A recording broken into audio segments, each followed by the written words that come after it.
What up, everybody? Welcome to Music Blueprint. My name is Gina Fontanella, and as you guys know, or maybe you don't know because this is your first time on this podcast, our whole platform is about teaching you ways on how to make money as a musician. And sometimes that gets us into marketing, and sometimes that gets us into just basic songwriting etiquette so that you'll be asked to songwrite again. But today, it's right on the nose. It's specifically about making money. And I've done a bunch of different series about these. So if you want to hear more about them, if you're on our YouTube channel, just click this little link right here. Or if you're on Spotify or whatever you're listening, just check out some of our other podcasts that talk about making money specifically. I think we have about 4 or 5. But this one is even more specific to touring.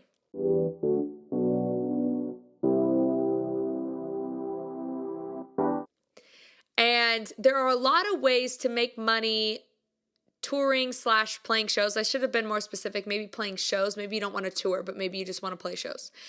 So I'm just going to run through the different ways on how you can play live and just make killer money. I've made most of my money performing and touring and doing all of that.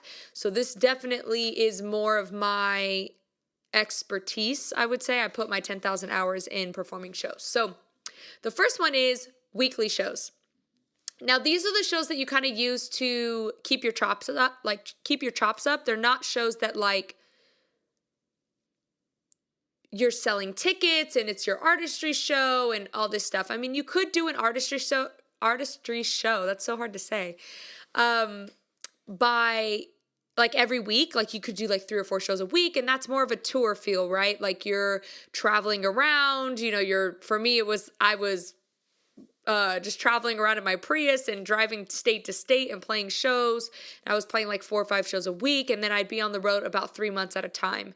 That's totally a thing, and that could be included in this, but I'm referring specifically to in your hometown, in your space, whatever. It's the show that you use to practice so that when your actual show comes up, boom, you're ready. And the reason why it's important to have this is because why not get paid to practice? I mean, seriously, how nice is it to be I'm not just practicing in my bedroom and not getting paid. I'm getting paid to just fine tune things. And I think that that's always the smart way to do it is in everything that you do, find a way to get paid to do it, whether that be practicing or performing, find a way to get paid. So one of the great ways to do that in these weekly shows is to link up with some kind of agency. I did agency work. Gosh, when did this start? Probably started around 2018, 2019. And at the time I was I'm not really about it, but I had some interesting financial things happen. So I was you know what? I just got to do it and be done with it. But what ended up working out for me was, one, it really honed in my chops. For the agency shows, I had to play guitar and sing. It was kind of a 3-piece situation where you would show up and there'd be 2 other people there to play with. So one person would be playing piano and singing, another person would play guitar and sing, and then another person would just sing. And so together you would try to have a 3-part harmony and you would play together and whatever. And you also had to have some understanding of how to play with people because it would be different every night. You don't play with the same person every night. So they have a different set list that they're wanting to play. And so they would play a song and you'd be oh, you'd either have heard it or you haven't heard it. If you've heard it, you could probably figure out how to play along, right? Most songs, especially for agency shows, that's so hard to say. For those kind of shows, I'm just going to avoid saying it now at this point because I'm it's too much of a tongue twister. For those kind of shows, it's mostly pop songs. So most pop songs are 4 chords, maybe 4 chords in the verse and then a different 4 chords in the chorus. I mean, it's pretty simple to kind of, tag along with. But there might be a song a jazz song, maybe a Frank Sinatra song, and you're well, frick, I really have to know jazz and understand jazz or know this song to be able to play it. So, again, there's like a little bit of that going on where you have to be pretty good at like some kind of instrument. If you're not good at some kind of instrument, you better be able to sing your face off. Because most of the time when we had a singer and they don't play any instrument, they could sing. And not only could they sing, they were very, very personable, because the person who's only singing, in my opinion, now sometimes people don't do this, but I think that that's kind of lame. But in my opinion, if you're only singing, your job, because you're not playing an instrument, is to get people to tip us. You better be flirting with the people around us. You better be doing everything because you're only singing. And so like a lot of times, like I would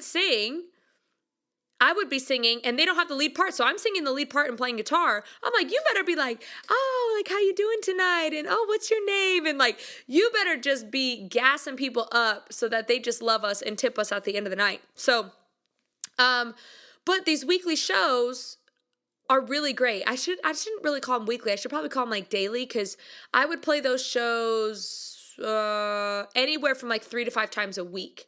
And I would walk away with, I think it was $70 an hour, $75 an hour, which to me at the time when I joined it was low. I typically don't do anything, especially at that time, I didn't do anything lower than $100 an hour. And now it's more like, I won't do anything lower than like $150 an hour because it's just not worth my time at the end of the day. But for that show, they paid $75 an hour. And I was like, that's just not really great. And they'll pitch it to you like this. The great part about it is it's very consistent. You get your schedule 2 weeks ahead of time or a week ahead of time. You know exactly what days you're playing, and it's consistent income. So I'm making, each show was like 4 or 5 hours long. So, you're making $300 to $350 a night, and that's not including tips. That's just your hourly. So that's pretty good. When you times that by 3, you're like, wait, hold on a second. Like I'm making, what would that be? $1,000, $1,050, or maybe if you played 4 nights in a row, you're making $1,400 a week. $1,400 a week is fire. Like that's really good money, especially when you haven't been a full-time musician. Because I'm trying to figure out in my head, like, what is that? That'd be like $72,000 a year. Doing what you love, singing, whatever. Now, obviously, a lot of us like playing our original songs. I would sneak my original songs in there, and like the beauty about my songs, because I'm a pop musician, is nobody would know the difference. So they would be like, whose song was that? And I'd be like, oh, it's mine, or whatever. And they'd be like, what? They'd freak out. But for the most part, you're playing covers all night. And then the other awesome part of that is that when you build a rapport with some of these agencies, and you're really good and you're consistent and you're somebody that they can rely on, one, they most likely would increase your pay to keep you there. But 2, they also play corporate shows. And all of these people do corporate shows. And that is where the killer money is. Like you might be making $350 a night playing, a typical restaurant show for this agency. But when you do a corporate show, you're making like anywhere from $1,500 to like $5,000 a night. And that's where the money is. And so when you start building a good relationship with these people, they're like, oh yeah, let's throw Gina into this corporate show. And you're like, freaking great. How awesome is that? And then imagine if you really got like a really excellent relationship with them and you'd only did like 4 corporate shows a month. And like, let's say each one you're walking away with like $3,000-4,000. 4 days out of the month, that's all you have to do. And like, if it was $4,000 per show and you did 4, that's $16,000 a month. Now let's just say if it was only 2, $8,000 a month. That's $96,000 a year. Now obviously that's before taxes, but and unfortunately for musicians we get taxed out the butt because nobody ever takes taxes out of our paycheck. But nonetheless, that is really dope money and really good money. And imagine if you only had to work 4 days out of the month. That's only 48 days a year. I'm sorry I'm giving you guys so much math. I never get to do math, and I really do love math, and like the nerd in me is coming out because I'm just like giving all these numbers.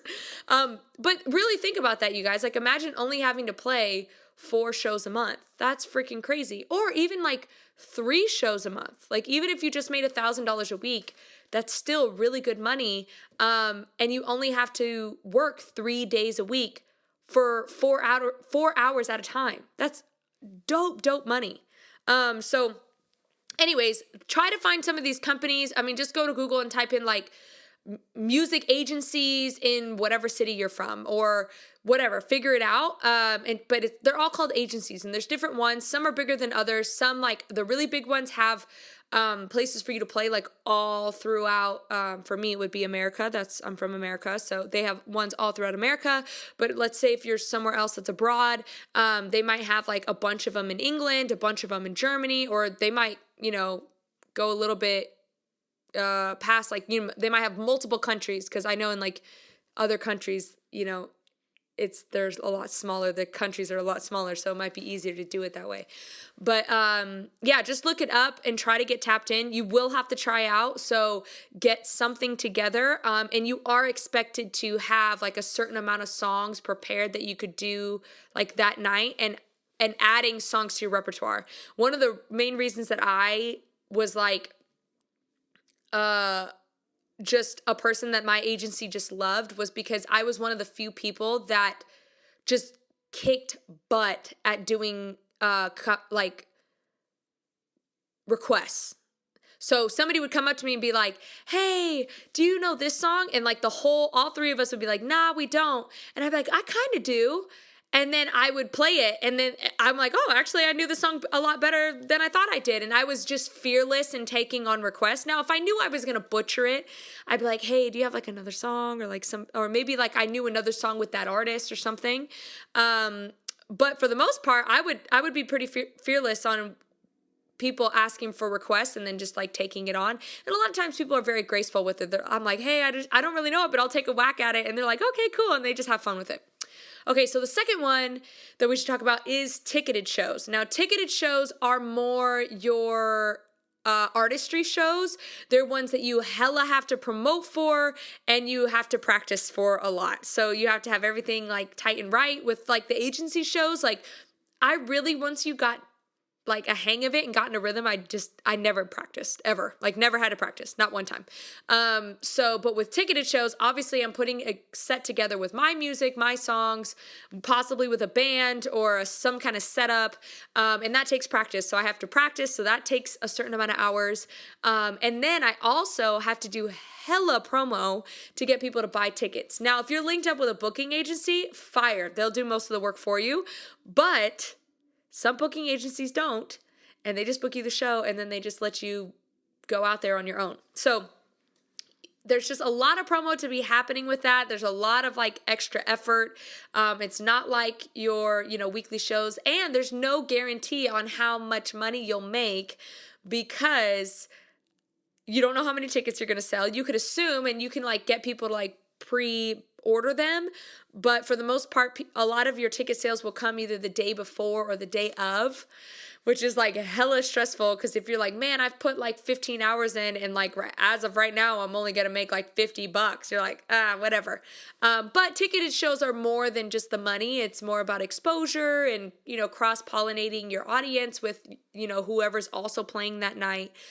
So there's a lot more elements going on, but they take a lot more effort. But I will say, if you do a ticketed show, all that money is going to you. Well, a part will go to the venue, but like a majority of that money is going to you that night. So there's a potential, if you know how to promote right and you are maybe a more sizable artist, or just like an artist in your hometown that like everybody loves and like shows out for, you could make killer money. So you could do like 1 or 2 a month and possibly walk away with like $1,500, which you're like, wow, $1,500 for how much work I put in and how awesome the night was, and like making that in one day. Awesome money, right? A lot of times I would do a combination. I would do like a combination of just agency shows that were like consistent income stuff. And then I would do one a month where I would do like a ticketed show and then get everybody out to come listen to originals and stuff like that. With the agency shows, you're coming in contact with a lot of people and a lot of people who really love music. That's why they're there. That's why they chose that restaurant, is because that restaurant has food, great food, but also great music. So you get a lot of exposure with that, and people want to come to your shows, your ticketed shows. So it's a way to also promote that way. The third thing is festivals. Now, festivals are a lot harder to get into. You really have to know somebody in it or know somebody who knows somebody to start playing festivals, but they pay pretty well if you're getting paid. That's the thing. Sometimes you're playing the festival and it's only pure exposure, which is fine. I mean, everything kind of has a balance, and you can say, it's not worth it for me to get paid, but it is worth it for the exposure. You can make that decision yourself. But by the time you do get paid for festivals, it does pay pretty good money, really good money. In fact, if you get on like a festival circuit, you're going to make bank. Like some of my friends that play festival circuits, I mean, they're easy making $250,000 a year, at least bare minimum. And the other benefit of it is you really don't have to do any promo. I mean, you can, and that's helpful. And, festivals do want you to help promote. But at the end of the day, the festival itself has marketing people and agencies and all that stuff that do a lot of the promo. So you don't have to promote as much, but you do have to practice a bunch, because when you do a festival, you are trying to capitalize on all the people who are in that audience, and you better be on your best freaking performance. Like, it better be the top notch of whatever you can do at that period of time in your career, because you're trying to connect with people and you're trying to like transcend a stage. That's the other thing. You're really trying to like reach over like the gate of what the stage is. When you're doing smaller shows, you're like right there with the audience, so you can just like be there. But with festivals, if you're on a bigger stage, it's really hard to navigate the flow of energy that's coming at you. Like, a lot of people just end up pacing back and forth on a stage, and like, that's not really what you should do. You should be trying to have moments with specific people. And even if you can't see them, like let's say it's at night and you have lights in your eyes and you can't see them, just looking out and just trying to see a specific person, it might even come across that you're connecting with them. So it's really about stage presence, performance, like, best vocal performance, everything. So if you do get booked for a festival, practice until your fingers bleed, basically. Because you could walk away from a festival with an extra 10,000 followers, 50,000 followers, depending on how many people are there. So again, you just want to be on the best version of what your performance is. The fourth one is online shows. And now, because of COVID, online shows are even bigger than what they were before, which is great. Because they weren't as big as before. People were just more meeting in person, but now with COVID and stuff, you really could do some really dope online shows. I've done a few over the pandemic season, and they've all done really well. Minimum, I've walked away with like $500, which is awesome. And with something that's ticketed, like if you did ticketed shows and stuff, and you're the one that's putting it on, you also, when you're putting on the show, can take a percentage of putting the whole thing on. Like, you could just say, hey guys, I'm putting this whole thing on. I'll let you guys have 80% of your ticket sales, but 20% just goes to me in the hours that I put in. And 9 times out of 10, people are like, oh yeah, absolutely. Like, you put this whole thing together. You have to get a website together sometimes. You have like a whole bunch of things that you have to do. So it's not just one simple like, oh, well, I'm going to go live on YouTube and then all the people are going to be at my house. It doesn't really work like that. Real online, ticketed shows have its own website, its own platform. It's streamed through something, whether it's like Streamlabs or YouTube or whatever. But that takes a lot of effort because that has a lot of programming and coding and a lot of like backlog stuff that you have to get together. But they do really well. And because of the situation that everybody's in right now, it's a really great way to capitalize on not being able to play in certain cities or countries or whatever. So I would do a lot of online shows. Well, when I say a lot, I mean like one a month or like 4 or 5 a year. But that was just because it was a lot of effort for me to put everything together. So I only did like 4 a year. But it was a way for me to get people to buy tickets that wouldn't be able to buy tickets because I'm playing in California all the time and I'm not traveling as much. So really great way to make money. And it's not specified to a specific place. And your really true fans will buy tickets no matter where they are in the world. So that's really great. The last one, which has kind of been my favorite recently and has been a great, I wouldn't say great source of income. I'm kind of new to it, but it is a way to make money. And again, it's another way to make money while just practicing, is going live. A lot of platforms, social media platforms recently are really pushing going live, especially TikTok. TikTok has just been gung-ho about going live recently. And it's a really great, like a really easy way to just make extra money on whatever you're doing. Like if you're already playing a show, set up a camera and go live. If you're practicing, set up your camera, go live. If you're writing a song, set up a camera, go live. It's really that simple. I think we underestimate sometimes how much people are fascinated by other people's lives. There's a reason why, like TLC has made a huge company off of just like 90 Day Fiance and I've Married a Mama's Boy and like all these different things. We are fascinated with people's lives. The Kardashians, great example. They don't do anything really that crazy in their lives. I mean, obviously they're celebrities now, but when you've watched the first like few seasons, it was just like, yeah, they kind of have money, but like they're kind of bratty and like they kind of, you know, obviously they've grown out of that now. Now they're like successful women and whatever. But like in the beginning days, like they were like, what? That's kind of shady what you just did or said or whatever. But we were just fascinated by watching somebody's life, being in on somebody's life. And I think we forget about that as musicians and as artists, that people just want to know what you do. They think the reason why they're following you is because they think that what you do is dope and cool. And the more that you let people into that, the more people will be invested in what you're doing. And that means, you know, buying your song, just gifting, you know, sending you gifts because you're letting them into your life. There's just a lot of different things. And so it's definitely a great thing. Even putting on a performance while going live. I was doing this thing for a while where I was like once or twice a week, maybe maybe 3 times a week. I was like performing.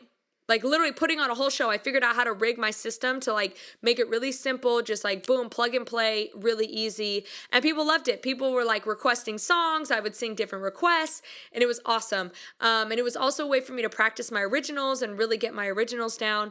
And people would send me gifts and it's like, cool. Like even if you make $20 from just having a good time and practicing your songs, that's like money really well spent or well given. So hopefully that helps. Seriously, guys, like all of these are definitely ways for you to make money as a performer and as a singer or musician. I would highly, highly recommend getting some consistent shows. That's definitely a way for you to start making a consistent income and a way for you to make like a great annual income. So hopefully that helps. I'll see you next week. Peace.